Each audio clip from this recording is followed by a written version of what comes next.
भी इसे ट्राई कर रहा हूँ। मुझे यकीन है जिन्होंने इसे पहले से देख रखा है उन्हें भी इसे दोबारा देखने में बहुत मजा आएगा। Now let's begin. Episode shooting में हम हमारे सीरीज के मेन कैरेक्टर सॉ किम को देखते हैं, जो कि एक नए वर्ल्ड के अंदर आ चुका है जहाँ पर इसका नाम है लोएंड फ्रंटेरा और उसके साथ में इसका एक बॉडीगार्ड जेवियर भी है और 4 छोटे मॉन्स्टर्स है। लोएंड के हाथ में एक फावड़ा है जिसे वो जिन्हें पटकते हुए कहने लगता है, ये कहानी मेरी है एक सिविल इंजीनियर की।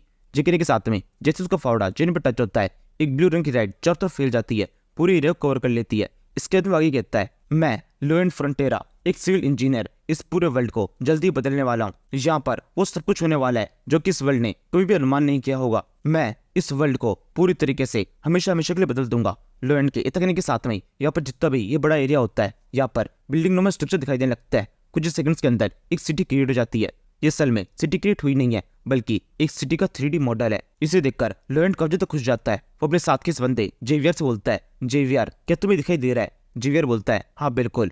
तभी लोएंड के चेहरे के ऊपर एक बहुत बड़ी स्माइल आती है। ये जोर सस्ते आगे बोलता है, ये मेरा ड्रीम प्रोजेक्ट है जिसे मुझे किसी भी हालत में कंप्लीट करना है। ये केवल कोई सपना नहीं बल्कि बहुत सारा पैसा है जो कि किसी भी हालत में मुझे मिलकर रहेगा। लोएंड के इतना कहने के साथ में एक फ्लैशबैक शुरू होता है जिससे हमें पता चल सके यहाँ पर हो क्या रहा है। यहाँ से एक फ्लैशबैक शुरू होता है कुछ साल पहले का। यहाँ पे एक गांव है जहाँ पर सिस्टम का एक अलार्म बजता है जिसके ऊपर लिखा हुआ है, तुम्हारी एक विश कंप्लीट हो चुकी है, बजाओ ताली। इसके बाद में हमें दोबारा से हमारे सिस्टम का मेन कैरेक्टर दिखाई देता है, सॉ किम। इसे अभी तक नहीं पता है कि इसका नाम बदल चुका है और अब ये लोएंड फ्रंटियर है। आंखें खुलने के साथ में इसे अपने आंखों के सामने वो सिस्टम विंडो दिखाई देती है। इसके बाद में अब विंडो पे लिखा हुआ चीज बदल जाती है। वहाँ पर लिखा हुआ है, तुम नाइट ऑफ ब्लड के एक कैरेक्टर बन चुके हो। सॉ किम इस नाम को सुनने के साथ में पसंद जाता है और कहने लगता है, नाइट ऑफ ब्लड, इसको तो मैं जानता हूँ, ये वही नॉवल है जो कि मैं लास्ट टाइम पढ़ रहा था और इस नॉवल को पढ़ते पढ़ते ही मुझे नींद आ गई थी। सिस्टम कहता है, बहुत अच्छे, तुम इसे पहचान गए, अब तो तुम्हारा यहाँ का सफर और भी शानदार हो जाएगा। ये सुनकर लोएंड सोचने लगता है, ये सब हो क्या रहा है? कहीं मैं कोई सपना नहीं देख रहा? कोई विश? मैंने तो कोई विश मांगी ही नहीं। शायद से जब मैं वो नॉवल पढ़ रहा था उस टाइम पर मेरे को अजीब सा खा लिया है जिसका असर अभी मेरे सर के ऊपर है। शायद से मुझे कोई हैंगओवर हो गया है और ये कोई सपना है। ये सोचने के बाद में सॉ किम अब इंतजार करने लगता है कि कुछ सेकंड्स के अंदर उसे ही खुल जाएगी, लेकिन ऐसा कुछ भी नहीं होता। तभी वो काफी चौंक जाता है। जल्दी से उठते हुए कहने लगता है, नहीं ये सपना नहीं है। यानी किसका मतलब मैं सच में किसी दूसरे वर्ल्ड के अंदर आ चुका हूँ। मुझे यहाँ पर एक चीज समझ में नहीं आ रही है, जब मैं किसी दूसरे वर्ल्ड के अंदर हूँ तो अभी तक मैं अब यहाँ पे जमीन पे क्यों पड़ा हुआ हूँ? मेरा सर रेत की टच हो रहा है। ये सोचते हुए जब लोएंड उठता है तो उसे पता चलता है वो इस टाइम पर एक सड़क पर है। उसके हाथ पाँव बिल्कुल भी ठीक से काम नहीं कर रहे हैं, वो ठीक से उठ भी नहीं पा रहा, पूरी बॉडी कांप रही है। तभी उसके होठ भी सूज जाते हैं, पूरा मुंह बुरी तरह से अकड़ जाता है। वो कहने लगता है, ये सब कुछ क्या हो रहा है? मेरा चेहरा पूरी तरह से अकड़ने लगा है, अब तो मैं कुछ कह भी नहीं पा रहा। सिस्टम कहता है, तुम्हारा जबड़ा थोड़ा सा हिल चुका है, ये सब कुछ इस वजह से है क्योंकि तुम काफी टाइम से जमीन के ऊपर लेटे हुए थे। ये एक हेल्थ इंजरी है जो कि ठीक हो सकती है। इस स्क्रीन विंडो को देखने के साथ में ही सॉ किम बहुत ज्यादा इरिटेट हो जाता है। वो जोर से उसके ऊपर अटैक करते हुए कहने लगता है, अपनी बकवास बंद करो, मुझे सब कुछ पता है। इसके बाद में सॉ किम अपने झगड़े को ठीक करते हुए कहने लगता है, जहाँ तक मैंने उस स्टोरी को पढ़ा था उस पूरी स्टोरी के अंदर केवल एक ही बंदा था जो कि सड़क के ऊपर इस तरह से लेटा हुआ था और उसका जबड़ा हिल गया था, उसका नाम था। इसी समय पीछे से आवाज आती है, मास्टर लोएंड, तो फिर आप यहाँ पर है? आपको पता है मैं कितने लंबे टाइम से आपको ढूंढने की कोशिश कर रहा हूँ। यही कहते हुए एक बंदा उसके पहुंचता है जिसके पास एक स्वॉर्ड है। ये एक सोल्जर है और दिखने में काफी ज्यादा हैंडसम भी है। यहाँ पर आते हुए कहने लगता है, टाइम हो चुका है, अब आप मेरे साथ में लौट जाएं।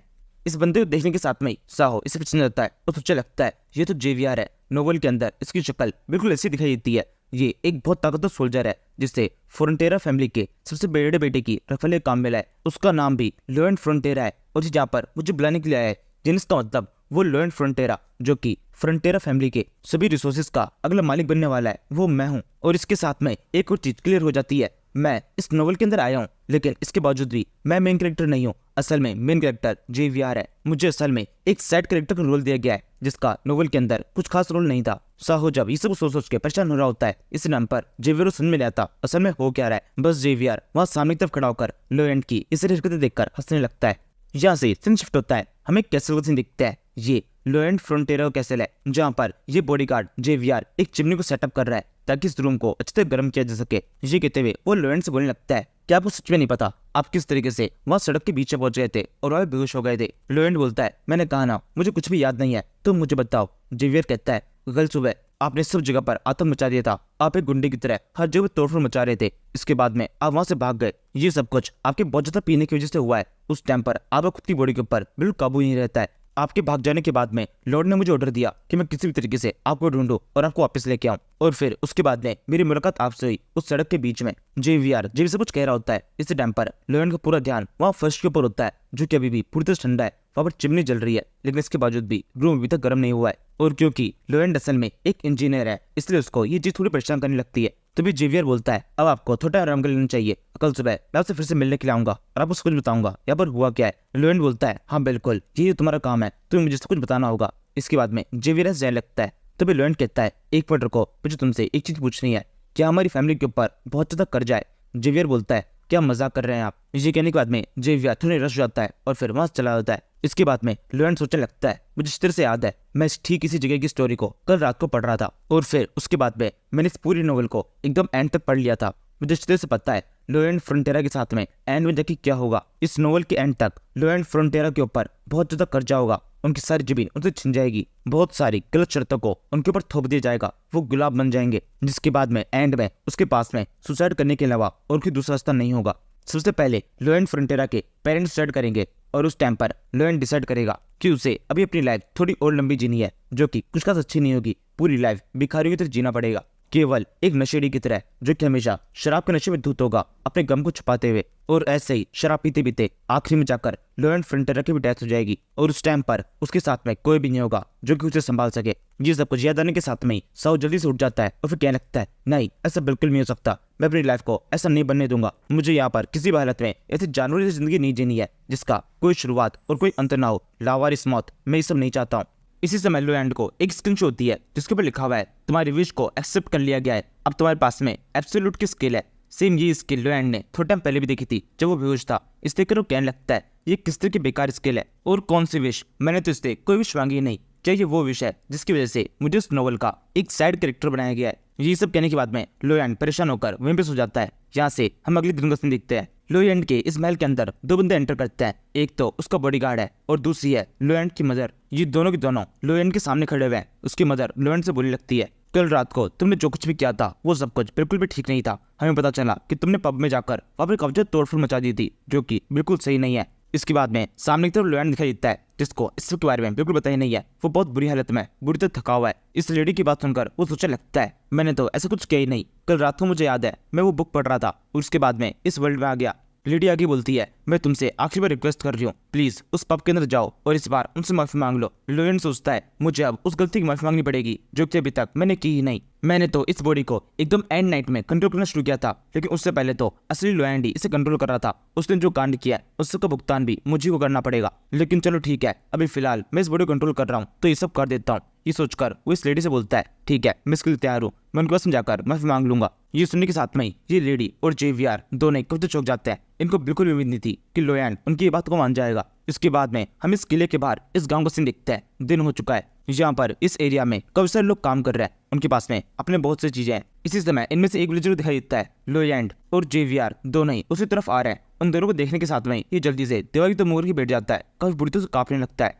जेवियर के लिए तो ये सब कुछ पूरी तरह से नॉर्मल है, लेकिन लोयन को ये चीज समझ में नहीं आती। वो यहाँ से और आगे बढ़ता है। सामने की तरफ और भी काफी सारे लोग हैं और ये सब के सब भी सेम वैसे बिहेव करते हैं। जैसे इनकी नजर लोयन की ओर पड़ती है, ये सब वहां से भागने लगता है। इसके बाद में लोयन की नजर एक घर की ओर पड़ती है, जहाँ खिड़की से एक बच्चा उसकी तरफ झाँक रहा होता है। लोयन जैसे उससे दिखता है, अंदर की साइड से उस बच्चे की मदर उसके पास में आकर उसे अंदर तक खींच लेती है और उसे कहती है उस आदमी से बिल्कुल भी आई कॉन्टेक्ट बिठाने की जरूरत नहीं है, दोबारा से कभी भी उनकी तरफ देखने की कोशिश मत करना। ये कहने के साथ में उस खिड़की को बंद कर देती है। लोयन को एक स्क्रीन टच होती है जिसके ऊपर लिखा हुआ है जाके सारे विलेजर्स तुमसे नफरत करते हैं, ये सब तुमसे डरते हैं। लोयन कहता है तुम्हारा शुक्रिया, मुझे तो अब तक बिल्कुल पता ही नहीं चला था। इसके बाद में वो जेवियर से कहता है जेवियर एक बात बताओ, तुम यहाँ पर मेरा पीछा क्यों कर रहे हो? तुम्हें मेरे साथ चलने की जरूरत नहीं है, तुम चाहो तो कहीं भी रुक सकते हो। जेवियर कहता है नहीं ऐसा नहीं है, मुझे लॉर्ड ने आदेश दिया है कि मैं हर हाल में आपके साथ में ही रहूं, कहीं वो हरकत दोबारा ना हो जाए जो कि आपने कल की थी। लोरेन कहता है यानी किसका मतलब तुम यहाँ पर मेरी प्रोटेक्शन के लिए नहीं हो, मुझ पर नजर रखने के लिए हो। जेवियर कहता है हाँ बिल्कुल मैं इसी के लिए हूँ और मैं यहाँ पे विलेजर्स का प्रोटेक्शन कर रहा हूँ क्योंकि इस विलेजर के अंदर आपको कोई भी खतरा नहीं है, लेकिन ये सारे विलेजर्स आपकी वजह से खतरे में पड़ सकते हैं। लोरेंट कहता है जेनिस का मतलब यहाँ पे सभी लोग मुझसे डरते हैं, इन सभी के लिए मैं एक गुंडे की तरह हूँ। इसके बाद वो सोचता है जेनिस का मतलब यहाँ मुझे सबसे पहले जो काम करना है वो ये है, इन सभी विलेजर्स के अंदर जो मेरे लिए गलत इमेज बनी हुई है मुझे उसे ठीक करना होगा। इन सभी को बताना होगा मैं कितना अच्छा हूँ और कितना बदल चुका हूँ। वैसे ये चीज ज्यादा इंपॉर्टेंट नहीं है, इससे ज्यादा इंपॉर्टेंट ये है मेरी फैमिली के ऊपर जितना भी खर्च जाए मुझे सारे को उतारना होगा। अगर ये सारे लोग मुझे गैंगस्टर समझते रहे तो भी मुझे कोई फर्क नहीं पड़ता है, क्योंकि अगर किसी तरीके से मैंने अपने ऊपर से सारा कर्जा उतार दिया उसके बाद तो मेरी जिंदगी एक हेवन के बराबर होगी। मैं इस जगह पर भी अपनी लाइफ को काफी अच्छी तरह से जी पाऊंगा। इसके बाद में वो सिस्टम से कहता है सिस्टम क्या किस तरीके से तुम मेरी कोई मदद कर सकते हो, क्या मेरे पास में कोई चीट कोड स्किल है जैसे कि नॉवल या फिर किसी गेम के अंदर होती है। लोरेंट की बात सुनकर वहाँ सामने की तरफ एक स्क्रीन विंडो शो होती है जिसके ऊपर लिखा हुआ है तुम्हारे पास में टोटल 2 स्किल्स है। फर्स्ट स्किल का नाम है ह्यूमन स्कम, इसे यूज करने पर अपोनेंट की बॉडी पूरी तरह सिकुड़ जाती है। और दूसरे स्किल का नाम है राउडी डंकयार्ड, जिसे यूज करने पर तुम्हारा दिमाग पूरी तरह से काम करना बंद कर देगा, तुम पूरे गधे बन जाओगे। इसे पढ़कर लोरेंट कहने लगता है ये किस तरह की बकवास स्किल है। इसे कहते हुए वो जिस जगह पर वो स्किल शो हो रही होती है उस जगह पर अपना हाथ घुमाने लगता है। इसे देखकर जेवियर कहता है मास्टर लोरेंट आपको क्या हुआ है, ये आप किस तरह का बिहेव कर रहे हैं, उस तरफ पब नहीं है, हमें यहाँ इस तरफ जाना है। कहीं ऐसा तो नहीं जिस टाइम पर आपने कहा था कि आप उस पब के अंदर जाकर माफी मांगेंगे वो सब कुछ असल में एक झूठ था। लोरेंट कहता है नहीं ऐसा बिल्कुल भी नहीं है, मैं तुम्हारे साथ में आ रहा हूँ। वो बस एकदम से कुछ सोचने लग गया था। जेवियर को लोरेंट की इस बात पर बिल्कुल विश्वास नहीं होता, वो लगातार उसी तरफ घूरने लगता है। लोरेंट कहता है तुम इस तरह से मेरी तरफ क्यों घूर रहे हो, क्या तुम्हें मेरे पर विश्वास नहीं है। जेवियर कहता है नहीं ऐसा नहीं है, चलिए आगे बढ़ते हैं। इसके बाद में ये दोनों एक दुकान के पास पहुंचते हैं, ये वही पब है। इसके अंदर लोरेंट एंट्री करता है और लोरेंट के इस पब के अंदर जाने के साथ में जेवियर को शक हो जाता है कि जरूर से लोरेंट के कुछ ना कुछ हुआ है, क्योंकि अब तक तो जेवियर को लग रहा था कि लोरेंट जरूर से कुछ तो कुछ ऐसा करेगा जिससे उसे माफी मांगना ना पड़े। लेकिन अब जब वो पब के अंदर एंट्री कर चुका है जेनिस का मतलब वो सच में यहाँ पर माफी मांगने के लिए आया है, लेकिन ये लोरेंट का बिहेवियर नहीं है, वो कभी गलती करने के बाद में माफी नहीं मांगता। इसके बाद में हम उस पब के अंदर का सीन दिखते हैं जब चारों तरफ तबाही मची हुई है, हर चीज टूटी हुई है। ये सारी चीज देखने के बाद में लोरेंट जल्दी से इस पब के मालिक के सामने अपना सर झुकाकर उससे कहने लगता है मुझे माफ कर दीजिए, ये सब कुछ मैंने किया है। मुझे याद है लास्ट नाइट मैं इस जगह पर आया था और मैं बिल्कुल भी काबू में नहीं था, इस वजह से ये सब कुछ गलतियां हो गई। लोरेंट को ये सब कुछ कहता देखकर पब का जो मालिक होता है वो मुझे डरने लगता है। उसे अच्छा फील नहीं हो रहा है, बल्कि अब उसे ये डर लग रहा है कि जो ये लोरेंट है कि यहाँ पर कोई और चाल खेलने वाला है और अब इसके ऊपर और कोई बड़ी मुसीबत आने वाली है।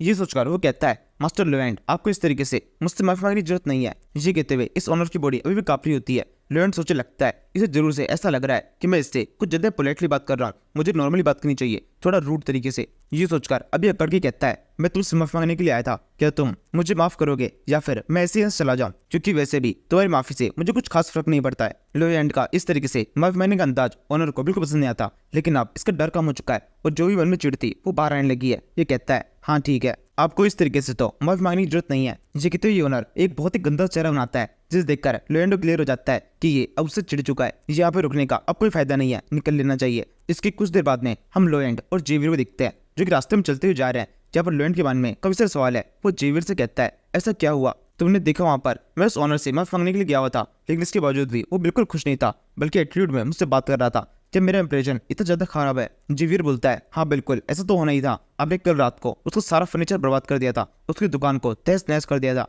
आप जानते हैं उसकी दुकान के अंदर काफी महंगा फर्नीचर था और ये सब कुछ उसे वापस इकट्ठा करने में काफी ज्यादा मेहनत करनी पड़ेगी। केवल आपकी माफी उसे सेटिस्फाई करने के लिए काफी नहीं है, अगर आप उसे सच्ची माफी मांगना चाहते हैं तो आपको कंपनसेट के रूप में उसे कुछ देना होगा। ये सुनकर लोरेंट का मुंह पूरी उतर जाता है। ये सोचने लगता है मैं उसे कंपनसेट दूं, पहले मेरे ऊपर दुनिया भर का कर्जा है और अब इस तरह का एक और कर्जा मैं अपने सर पे ले लूं, नहीं मुझ में इतनी क्षमता नहीं है। वो मानना है तो माने, अगर वो नहीं मानता है तो ये मुझे कुछ खास फर्क नहीं पड़ता। जेवियर यही कहता है और आपको ये बात बताए उस ऑनर की माँ की हालत भी काफी लिमिट टाइम से खराब है, वो बहुत बीमार है। ऑनर काफी मुश्किल से तैयारी कर रहा है कि किस तरीके से अपनी माँ का इलाज करा सके, लेकिन आपने जो उसकी दुकान के अंदर तोड़फोड़ मचाई है उस वजह से अब वो बिल्कुल भी इस तरह तैयारी नहीं कर पाएगा। मुझे तो नहीं लगता है वो किसी भी तरीके से अपनी माँ का इलाज करा सकता है। जेवियर यहाँ पर इसे कुछ कह रहा है, लेकिन लोरेंट का इस चीज के ऊपर बिल्कुल ध्यान नहीं है। वो सोचने लगता है मुझे याद आ रहा है जिस टेबल पर सुबह उठा था तब भी मेरे रूम का फर्श पूरी तरह ठंडा था। इस जगह पर एक रूम के अंदर एक चिमनी काफी नहीं है एक रूम को गर्म करने के लिए। इसका मेन कारण है ऑनडोन के पत्थर, जो कि मैं नॉर्मली यूज करता हूँ अपने घर के अंदर। यहाँ के लोगों को ऑनडोन के पत्थर के बारे में नहीं पता है कि ये हीट को अपने अंदर कैद कर सकता है और जल्दी से गर्म हो जाता है। ये सब कुछ समझने के साथ में लोरेंट अपनी जगह पर रुकता है। उसे एक बहुत शानदार सा आइडिया आ चुका है। उसके माइंड के अंदर पूरा एक अजीब सा स्ट्रक्चर तैयार हो जाता है और फिर वो सोचने लगता है मैं जिस वर्ल्ड से आया हूँ उसकी टेक्नोलॉजी यहाँ से काफी आगे निकल चुकी है और उस वर्ल्ड टेक्नोलॉजी के बारे में मैं काफी कुछ जानता हूँ। कैसा रहेगा उस टेक के बारे में मैं जाके लोगों को बताऊं। जब मैं उसको इन्वेंट करूंगा तो उसकी इन्वेंशन का सारा क्रेडिट, सारा पैसा, सब कुछ मुझे मिलेगा। इस तरीके से मेरी दो प्रॉब्लम्स एक साथ सॉल्व हो जाएगी, मुझे रिस्पेक्ट मिलेगी और साथ में पैसा भी। इस तरीके से जो इस जगह पर मेरी गुंडे वाली मैच बनी हुई है वो पूर्ति से हट जाएगी और सभी लोग जो इंटेलिजेंस समझने लगेंगे। मैं यहाँ के सभी लोगों को ये विश्वास दिला दूंगा कि लो एंड जो कि उनका पुराना मास्टर था वो एकदम घटिया है और साहू किम एक असली हीरो है। जब मैं अपने नॉर्मल वर्ल्ड के अंदर था तब मैं एक आर्मी इंजीनियर था। वहाँ पर मेरा मेन काम था किसी भी तरीके से अकेले ग्रोह क्रिएट करना। वहाँ पर ग्रोह क्रिएट करने के लिए हम अलग अलग तरीकों को यूज कर देते। इसी वजह से मुझे पता है कि किस जगह पर किस तरह के घर बनाए जाते हैं और किस तरीके से उसका वहाँ पर यूज किया जाता है। मुझे यकीन है मेरी इंजीनियरिंग नॉलेज यहाँ पर जरूर काम आएगी और इस तरीके से मेरे सर के ऊपर जितना भी कर्जा है वो सारा मैं चुकाने में कामयाब हो जाऊंगा। इसके बाद में लोएंड जेवियर से कहता है, जेवियर जल्दी से मेरे साथ में चलो, हमें दोबारा से उस पब में जाना है। जेवियर कहता है, क्यों, अब क्या हुआ, अब क्या बाकी है? लोएंड कहता है, तुम चलो तो मैं तुम्हें रास्ते में सब कुछ बताता हूँ। इसी समय लोएंड को एक सिंडिश होती है जिसके ऊपर लिखा हुआ है, तुम्हारी जर्नी सही मायनों में अब शुरू होगी। यहाँ पर जितने भी लोगों के साथ में तुम जिस भी तरह के रिलेशन बनाओगे उस हिसाब से तुम्हें रिलेशनशिप पॉइंट मिलेंगे। अभी तुम्हारे पास में 0 रिलेशनशिप पॉइंट है क्योंकि किसी भी विलेजर के साथ में तुम्हारा अच्छा रिलेशन नहीं है। इन स्क्रीनों को देखकर लोएंड सोचने लगता है, ये सारे आरपी पॉइंट्स जो कि मुझे मिलने वाले हैं ये सारे एक्सपीरियंस पॉइंट की तरह है। मुझे नहीं लगता इन्हें कुछ खास ज्यादा काम होगा और जहां तक मुझे समझ में आ रहा है इसे इकट्ठा करने के लिए मुझे यहाँ पर जितने भी लोग हैं उन सभी के साथ में अपने रिलेशन को जितना हो सके उतना अच्छा करना होगा। तभी उसे एक और स्क्रीन होती है जिसके ऊपर लिखा हुआ है, ये सारे आरपी पॉइंट्स तुम्हारे की कैरेक्टर है, इसी के हिसाब से तुम्हारा कैरेक्टरिस्टिक्स डिफाइन होगी। इसके बाद में लोएंड जेवियर की तो दिखता है, उसे जेवियर के पीछे एक स्क्रीन होती है जिसके ऊपर लिखा हुआ है योर अप्रूवल -30। इसका मतलब जेवियर के मन में लोएंड के लिए बिल्कुल भी रिस्पेक्ट नहीं है। ये बस लोएंड के साथ में काम कर रहा है, ये भी बाकी लोगों की तरह ही लोएंड को एक नाकार इंसान ही समझता है। और इसे देखने के साथ में ही लोएंड का मुंह पूरी तरह उतर जाता है। ये सोचने लगता है ये सब क्या हो रहा है। मेरा बॉडीगार्ड जो कि काफी लंबे टाइम से मेरे साथ में रहा होगा वो खुद भी मेरे बारे में इतना बुरा सोचता है। मुझे नहीं लगता यहाँ पर इससे बुरा कुछ भी हो सकता है। वैसे जेवियर कहता है, हाँ मास्टर लोएंड कहिए। जिसमें लोएंड अब जेवियर को थोड़ा इम्प्रेस करने की कोशिश करता है, वो उसकी तारीफ करता है। उससे कहता है, तुम बहुत ज्यादा हैंडसम हो, काफी लंबे टाइम से मेरे साथ पे हो, इसका शुक्रिया। लोएंड की इस बात के जवाब में जेवियर केवल हाँ मुझे पता है इतना आगे रुक जाता है। इससे उसके चेहरे के एक्सप्रेशन भी नहीं मिलते बल्कि उसके ऊपर जो आरपी पॉइंट शो हो रहा है ये -1 से 1 पॉइंट कम हो चुका है। ये देखकर लोएंड सोचने लगता है ये क्या हो रहा है, मैंने इसकी इतनी तारीफ की इसके बावजूद भी पॉइंट्स कम हो रहा है। मुझे अब ये बेकारी कोशिश नहीं करनी चाहिए, यहाँ से आगे बढ़ना चाहिए। मुझे कोई फर्क नहीं पड़ता कि कौन मेरे बारे में क्या सोचता है। अगर मैं यहाँ पर ऐसे जल्दीबाजी में कुछ भी करता रहूंगा तो चीजें और भी ज्यादा बिगड़ती जाएगी।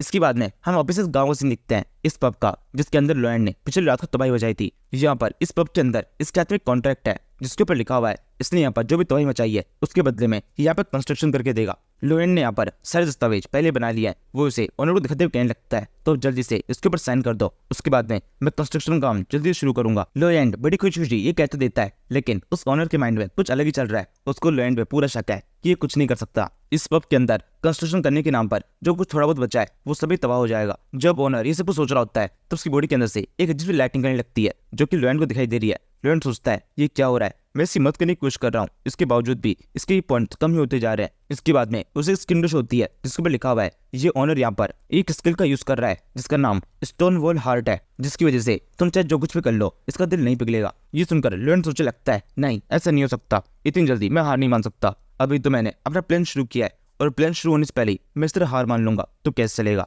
लगता है मुझे भी अब अपनी स्किल्स का यूज करना होगा। ये सोचकर अब लोएंड एक भिंडी शक्ल बनाकर बहुत ही बुरी तरीके से इस ऑनर को दिखता है और फिर से कहने लगता है मैं यहाँ पर तुम्हें मदद करने की कोशिश कर रहा हूँ, तुम्हें भरोसा कर रहा हूँ, तुम्हारी इस जगह को अपने खुद के पैसों से अच्छी तरीके से कंस्ट्रक्ट करना चाहता हूँ। तुम्हें बस यहाँ पर एक साइन करना है, मेरे ऊपर भरोसा करो, अगर तुम मेरे ऊपर भरोसा करोगे तो ही तुम्हारे लिए ठीक होगा। ये कहते लोएंड वापस से अपने पर आ चुका है। वो इस ऑनर को अब कोई ऑफर नहीं दे रहा बल्कि जबरदस्ती बोल रहा है साइन कर। और अब जब तक ओनर के पास में ऑप्शन था कि वो साइन करे या फिर ना करे तब तो उसने साइन नहीं किया, लेकिन अब जब उसके पास जबरदस्ती है तो उसे साइन करने पड़ता है। वो कांपते हुए वहां पर साइन कर देता है। इसके साथ ही लोएंड के चेहरे के ऊपर एक विजेता वाली स्माइल आ जाती है। वो जल्दी से उस दस्तावेज को लेकर वहां जैन लिखता है और एंड में कहता है मैंने पहला बकरा फंसा लिया है। इसके बाद में वो ओनर से कहता है आपने मेरे पर भरोसा करके बहुत अच्छा काम किया है, देखना आप निराश नहीं होंगे। इस टाइम पर जेवियर लोएंड को बहुत ही शक्बरी निगाहों से देख रहा होता है। इससे कुछ देर बाद में हम इन दोनों को इस पब के पीछे एक खाली जगह पे दिखता है। लोएंड के हाथ में एक बड़ा सा फावड़ा है। वो इस जगह देखते हुए सोचने लगता है मुझे यहाँ के मेजरमेंट के बारे में ज्यादा सोचने की जरूरत नहीं है,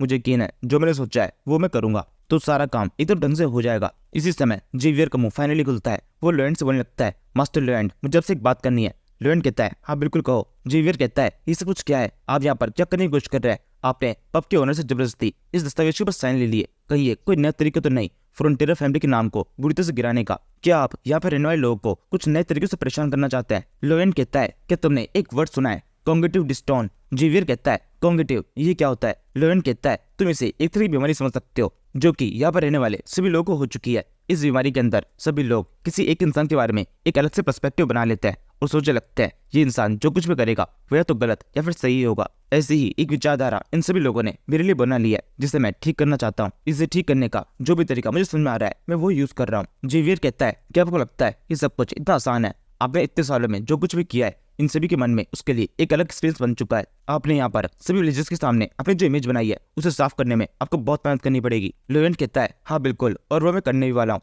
तुम देखना इन सभी विलेजर्स के माइंड में से मेरी इमेज जल्दी ही साफ हो जाएगी। लोएंड इस बात को बहुत ही ज्यादा कॉन्फिडेंस के साथ में कहता है, जिसे सुनकर जेवियर को भी लोएंड के ऊपर थोड़ा भरोसा होने लगता है। इसके बाद में लोएंड आगे बोलता है, मैं इन सभी लोगों के लिए काफी कुछ करने वाला हूँ, ये सब के सब इसे देखकर काफी खुश हो जाएंगे। तुमने थोड़े टाइम पहले इस पब ओनर के बताया था कि उसकी मदर काफी ज्यादा बीमार है। मैं चाहता हूँ उनकी मदद करके मैं उनको थोड़ा बहुत खुश कर सकूं। ये सारी बड़ी बड़ी बातें कहते हुए लोएंड वहाँ पर काम शुरू कर देता है। अपने फावड़े को जोर जोर में घुसाता है और फिर एक सेकंड में उसके चेहरे का एक्सप्रेशन पूरी बदल जाता है। वो सोचने लगता है, मुझे घंटा फर्क नहीं पड़ता कि यहाँ के लोग खुश होते हैं या फिर नहीं, ये तो केवल एक तरीका है पैसे बनाने का। अभी शुरुआत में मैं लोगों को खुश करूंगा और उसके बाद में जितना हो सके उतना पैसा यहाँ से कमाऊंगा, इन सभी लोगों को लूट लूंगा मैं, और फिर जब मेरे पास में बहुत सारा पैसा होगा उसके बाद में मेरी लाइफ अच्छी तरह कटेगी। मेरे को वो सब कुछ नहीं करना पड़ेगा जो कि नोवेल के कैरेक्टर के साथ में हुआ था। इसके बाद में कुछ घंटे बीत जाते हैं। लोएंड ने काफी देर तक मेहनत करने के बाद में जाके जमीन के एक बहुत बड़े एरिया को पूरी तरह क्लियर कर लिया है। इसके बाद में वो उस जगह पर घर का स्ट्रक्चर बनाना शुरू करता है और इस काम के अंदर भी उसे मैक्सिमम कामयाबी मिल चुकी है।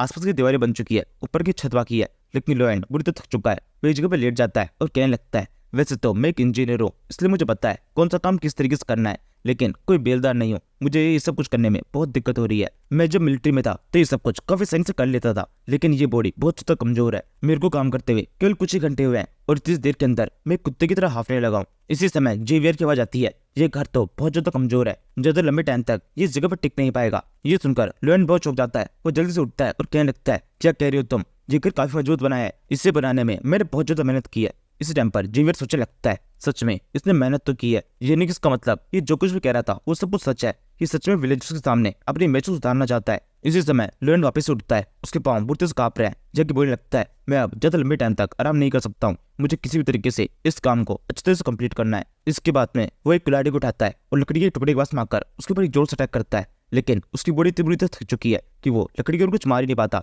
बल्कि पीछे की तरफ गिरने लगता है। इसी समय एक हाथ यहाँ पर लोएंड की मदद के लिए आ जाता है। ये जेवियर है जिसने उसे संभाल लिया है। इसके बाद में वो उसके हाथ से उस कुल्हाड़ी को ले लेता है और फिर आगे बढ़ते बोलने लगता है, मुझे बताओ इस लकड़ी के टुकड़े के साथ में करना क्या है? लोएंड कहता है, ज्यादा कुछ खास नहीं, मैं चाहता हूँ तुम इन लकड़ी के टुकड़ों को एकदम प्लेन बराबर और काट दो। इसके साथ में वो अपने हाथों से इशारा बनाकर भी बताता है कि इसकी साइज कितनी रहनी चाहिए। ये सुनने के बाद में जेवियर जल्दी से वहाँ पर जितने भी लकड़ी के टुकड़े होते हैं उन सभी को एक साथ में उछाल लेता है और फिर एक साथ उन सभी के ऊपर अपनी कुल्हाड़ी से अटैक कर देता है। यहाँ पर जेवियर की स्पीड बहुत ज्यादा तेज होती है। लकड़ी के टुकड़े जिन पर गिरने से पहले कई सारे छोटे टुकड़े में बढ़ जाते हैं और इन सभी का साइज बिल्कुल वैसा है जैसे कि लोएंड फ्रंटियर ने बताया था। और ये देखने के साथ में ही लोएंड का मुंह पूरी तरह से खुला खुला रह जाता है। वो जेवियर को देख के सोचने लगता है, ये तो बहुत ज्यादा कमाल का है, सच में उस नॉवल के अंदर जो कुछ भी लिखा था कि ये एक मास्टर स्वॉर्डमैन है, ये सब कुछ एकदम सच है। इसके अंदर वो सारी खूबियां हैं जो कि एक स्वॉर्डमैन के अंदर होनी चाहिए। इसके बाद में लोएंड जेवियर के पास में आता है और उसे कहने लगता है, जेवियर तुमने मेरी काफी मदद की है, मैं सोच रहा था अब जब तुम मेरी मदद कर ही रहे हो तो कैसा रहेगा तुम एक और काम में मेरी मदद कर दो,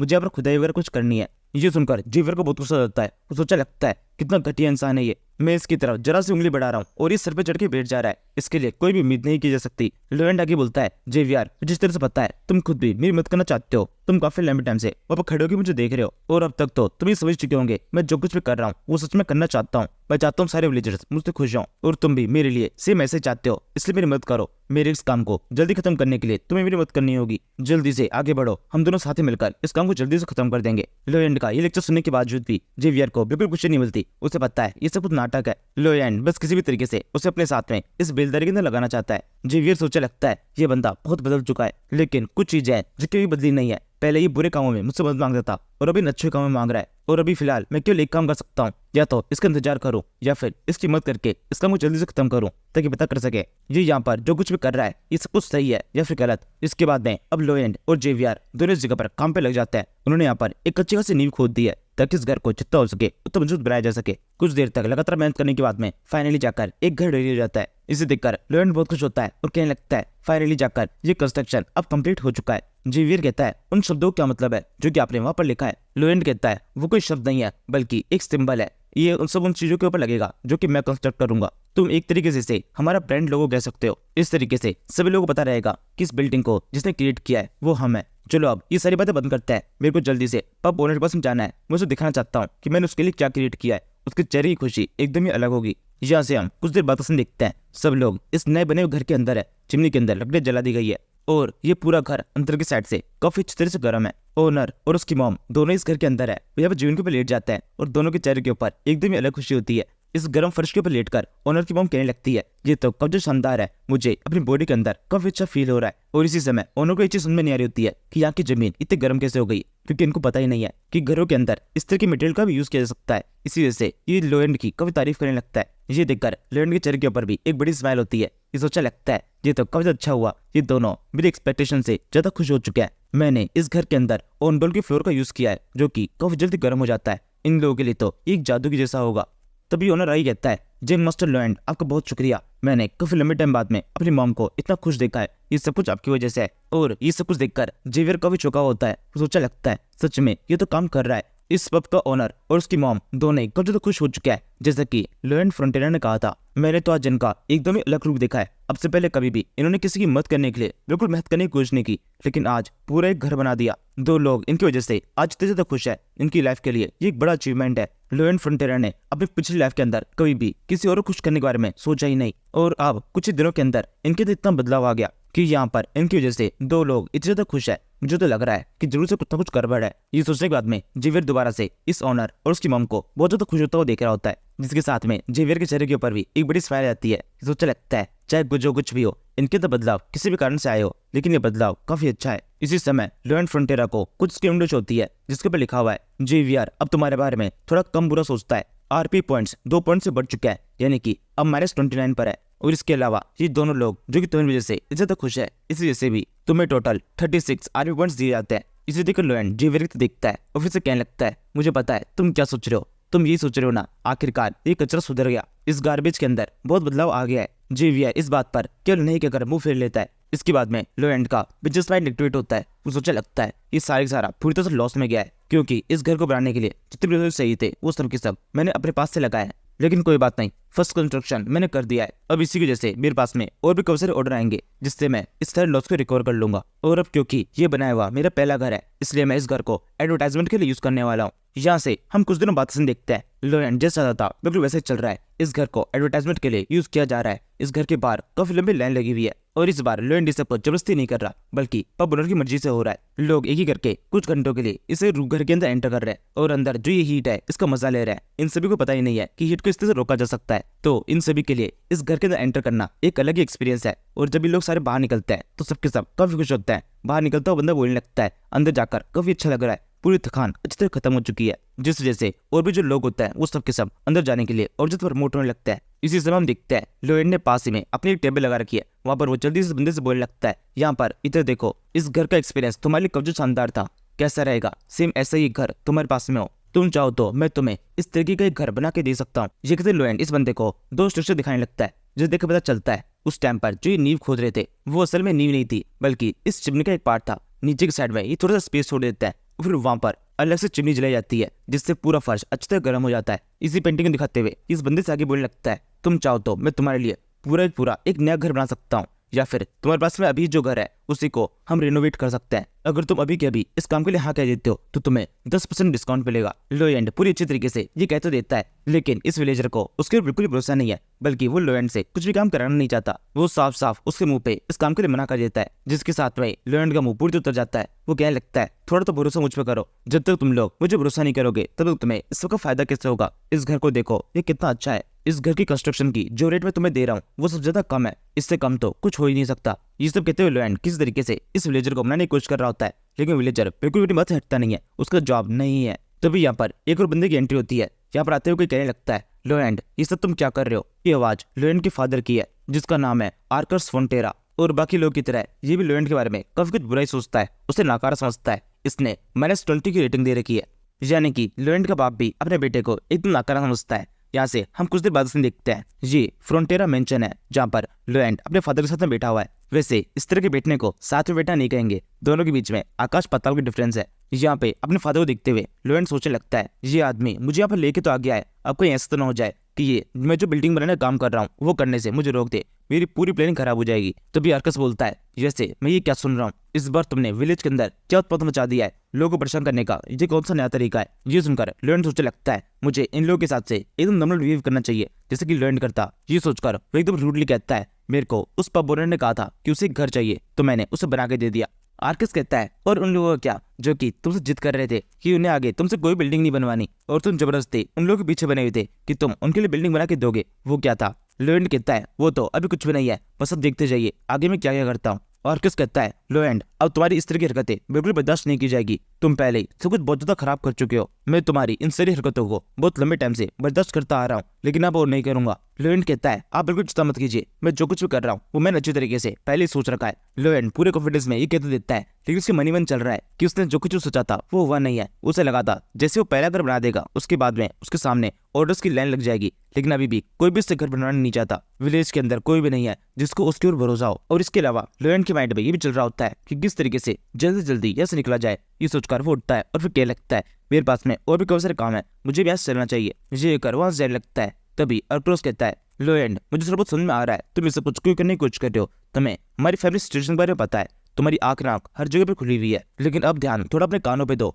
मैं जो कह रहा हूँ उसे ध्यान से सुनो। हमारी फैमिली सिचुएशन इस टाइम पर काफी ज्यादा खराब है, हम एक मुसीबत में है, लेकिन मैं तुझे वादा करता हूँ जल्दी हम सभी लोगों को इस मुसीबत से बाहर निकालूंगा। तुम्हें इसे कुछ ठीक करने के लिए खुद से कुछ भी करने की जरूरत नहीं है, मैं तुम्हारा फादर हूँ, सब कुछ संभाल सकता हूँ। लोएंड को यहाँ पर इन शब्दों को सुनने की बिल्कुल उम्मीद नहीं होती, लेकिन उसने ये सब कुछ पहले भी सुना है। ये लाइन पहली बार साहो को उसके असली फादर ने कही थी ओरिजिनल वर्ल्ड के अंदर, जहाँ पर साहो की फादर साहो से कहने लगते हैं, तुम्हें बिल्कुल चिंता करने की जरूरत नहीं है, तुम्हारे स्कूल की फीस और सारी पढ़ाई खर्चा मैं उठाऊंगा, सब कुछ अच्छी तरह जमा करा दिया जाएगा, तुम बस अपना पूरा फोकस अपनी पढ़ाई पे करो और अच्छी तरीके से अपनी पढ़ाई कंप्लीट करके एक अच्छे इंसान बनो। इसके बाद में लोएंड सोचने लगता है, मैं पहले ही एक बार गलती कर चुका हूँ, मैंने उस सारे सपोर्ट को बिल्कुल वैल्यू नहीं दी थी, जिस वजह से मेरे अंदर सब कुछ खो दिया, सब कुछ बिगाड़ दिया, लेकिन अब मैं कुछ भी बिगड़ने नहीं दूंगा। अब कम से कम मेरे पास इस लाइफ के अंदर पैसों की कमी तो नहीं होगी,